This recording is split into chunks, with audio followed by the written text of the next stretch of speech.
Text 29. Some look on the soul as amazing, some describe him as amazing, and some hear of him as amazing, while others, even after hearing about him, cannot understand him at all. The fact that the atomic soul is within the body of a gigantic animal, in the body of a gigantic banyan tree, and also in the microbic germs, millions and billions of which occupy only an inch of space, is certainly very amazing. Men with a poor fund of knowledge and men who are not or cannot understand the wonders of the individual atomic spark of spirit, even though it is explained by the greatest authority of knowledge, who imparted lessons even to Brahma, the first living being in the universe.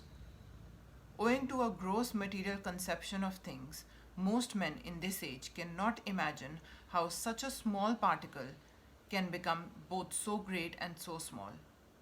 So men look at the soul proper as wonderful, either by constitution or by description. Illusioned by the material energy, people are so engrossed in subject matters for sense gratification that they have very little time to understand the question of self-understanding, even though it is a fact that without this self-understanding, all activities result in ultimate defeat in the struggle for existence. Perhaps they have no idea that one must think of the soul and thus make a solution to the material miseries.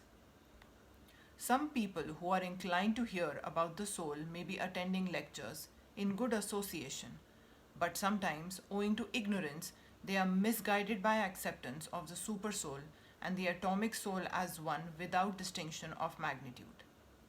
It is very difficult to find a man who perfectly understands the position of the super soul, the atomic soul, their respective functions and relationships, and all other major and minor details.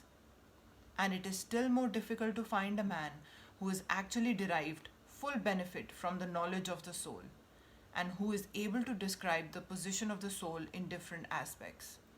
But if, somehow or other, one is able to understand the subject matter of the soul, then one's life is successful.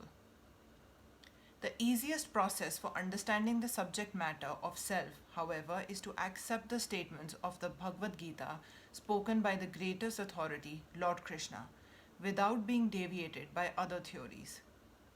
But it also requires a great deal of penance and sacrifice, either in this life or in the previous ones, before one is able to accept Krishna as the Supreme Personality of Godhead. Krishna can, however, be known as such by the causeless mercy of the pure devotee and by no other way.